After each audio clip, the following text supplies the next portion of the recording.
Hello കുട്ടികളെ, എല്ലാവർക്കും സുഖമല്ലേ? ഇത്തരമൊരു മനോഹരമായ ദിവസം നമുക്ക് സമ്മാനിച്ചതിന് നാം എപ്പോഴും ദൈവത്തോടും മാതാപിതാക്കളോടും നന്ദി പറയണം. അപ്പോൾ സ്റ്റാർസ് ഡിഡിയുടെ പുതിയൊരു കഥ കേട്ടാലോ?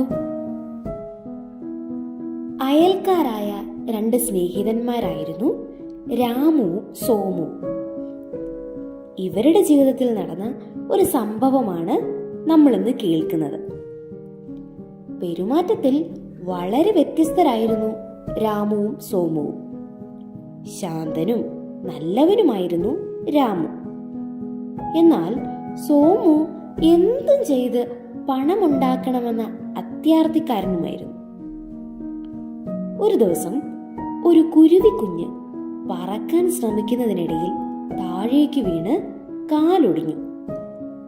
കിളിക്കുഞ്ഞിന്റെ കരച്ചിൽ കേട്ട് ഓടി വന്ന രാമു അതിനെ എടുത്ത് മരുന്ന് വെച്ച് കാര്യമായി പരിപാലിച്ചു.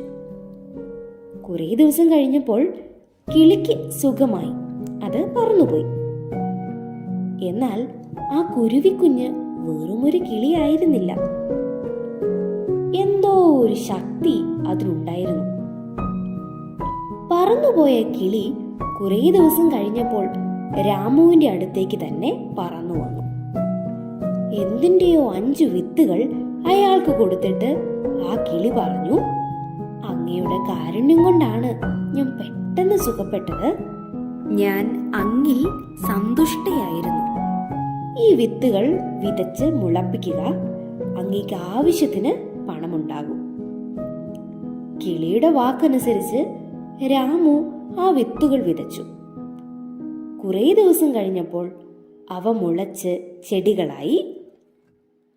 അവ വളർന്ന് പാകമായപ്പോൾ രാമു കൊയ്തെടുക്കാൻ ചെന്നു. എന്തത്ഭുതം!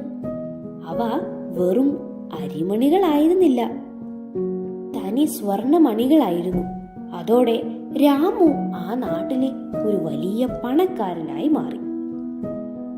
രാമുവിന്റെ പെട്ടെന്നുള്ള ഉയർച്ചയിൽ സോമുവിന് അസൂയയും പകയും ഉണ്ടായി. എന്നാൽ അതൊന്നും അയാൾ പുറത്തു കാട്ടിയില്ല. സ്നേഹിതനെ പോലെ വീണ്ടും പെരുമാറി. എന്നാൽ രാമുവിന് ഇക്കാര്യങ്ങളൊന്നും മനസ്സിലായതുമില്ല.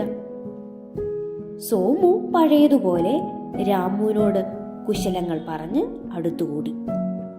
രാമു എങ്ങനെ പണക്കാരനായി എന്ന രഹസ്യം അറിയാനുള്ള തന്ത്രമായിരുന്നു ഇത്.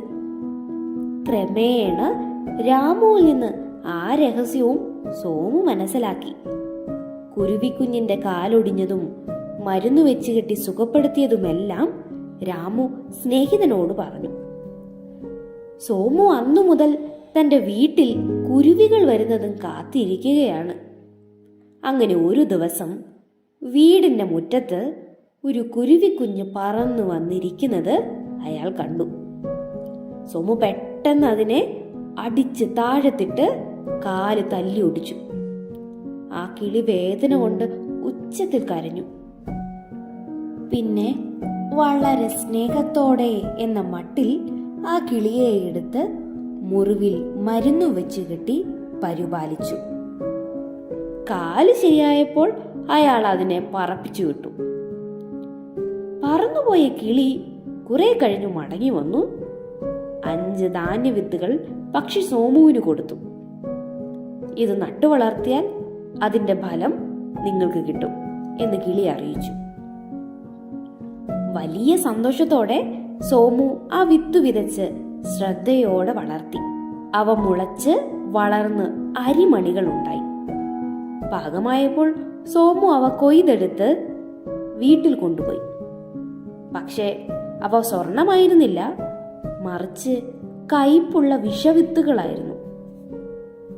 സോമുവിന് നിരാശയും ഒപ്പം അടങ്ങാത്ത കലിയും വന്നു. എന്നാൽ ഇത് പുറത്ത് കാണിക്കുന്നത് പന്നിയല്ലെന്ന് കരുതി അയാൾ മൗനം പാലിച്ചു. അങ്ങനെയിരിക്കെ രാമു ഒരു വിദേശ യാത്രയ്ക്ക് പുറപ്പെട്ടു. തന്റെ സ്വർണം മുഴുവനും ഒരു പെട്ടിയിലാക്കി അയാൾ സ്നേഹിതനായ സോമുവിനെ ഏൽപ്പിച്ചു. താൻ മടങ്ങി വരുന്നതുവരെ ഇത് സൂക്ഷിക്കണമെന്ന് പറഞ്ഞു. സോമു സന്തോഷത്തോടെ ഈ ചുമതല ഏറ്റെടുക്കുകയും ചെയ്തു.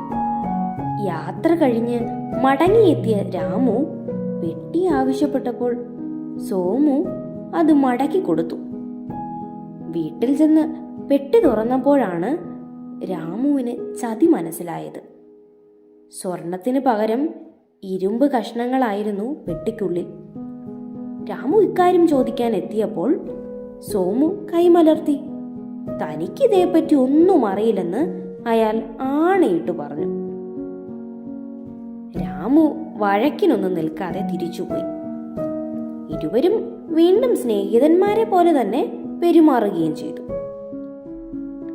സോമുവിന് ഒരിക്കൽ ഇങ്ങനെ ഒരു ദൂരയാത്ര ചെയ്യേണ്ടതായി വന്നു. അപ്പോൾ അയാൾ തന്റെ മകനെ രാമുവിന്റെ വീട്ടിൽ കൊണ്ടുചെന്നാക്കി. താൻ തിരിച്ചു വരുന്നതുവരെ ഇവനെ സംരക്ഷിക്കണമെന്ന് സോമു രാമുവിനോട് പറഞ്ഞു. രാമു സന്തോഷത്തോടെ സമ്മതിച്ചു. സ്നേഹിതനെ യാത്രയാക്കി.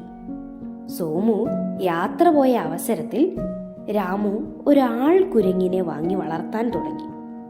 മനുഷ്യരെ പോലെ സംസാരിക്കുന്ന ഒരു കുരങ്ങായിരുന്നു അത്. അച്ഛാ, എനിക്കെന്താ പറ്റിയത്? ഞാനൊരു ആൾക്കുരങ്ങായി മാറിയല്ലോ എന്ന് പറയാൻ രാമു ആ കുരങ്ങനെ ദിവസവും പരിശീലിപ്പിച്ചു. കുറച്ച് മാസങ്ങൾ കഴിഞ്ഞാണ് സോമു മടങ്ങിയെത്തിയത്. മകനെ തിരിച്ചു കൊണ്ടുപോകാനായി അയാൾ രാമുവിൻ്റെ വീട്ടിലെത്തി. അയാൾ വരുന്നത് കണ്ടപ്പോൾ തന്നെ രാമു അകത്തു മാറി ഒളിച്ചു നിന്നു. വെളിയിൽ കുരങ്ങിനെ കെട്ടിയിരുന്നു. സോമുവിനെ കണ്ടതും കുരങ്ങ് പറയാൻ തുടങ്ങി, അച്ഛാ, എനിക്കെന്താ പറ്റിയത്? ഞാനൊരു ആൾക്കുരങ്ങായി മാറിയല്ലോ. ഇത് കേട്ടതും സോമു ആകെ തകർന്നു പോയി. തന്നെ ചതിച്ചതിന് രാമു പകരം വീട്ടിയതാണെന്ന് സോമുവിന് മനസ്സിലായി. അയാൾ ഉടൻ തന്നെ തന്റെ വീട്ടിലേക്ക് പോയി രാമുവിന്റെ സ്വർണം മുഴുവനും എടുത്ത് സോമു തിരിച്ചു വന്നു. അപ്പോഴേക്കും സോമുവിന്റെ മകനുമായി രാമു നിൽപ്പുണ്ടായിരുന്നു. സ്വർണം മടക്കി കൊടുത്തിട്ട് അയാൾ രാമുവിനോട് മാപ്പ് പറഞ്ഞു മകനെയും കൊണ്ട് തന്റെ വീട്ടിലേക്ക് പോയി. ഈ കഥയുടെ ഗുണപാഠം: നമ്മൾ ആരെയും ചതിക്കരുത്. നന്മ മാത്രം ചെയ്യുക.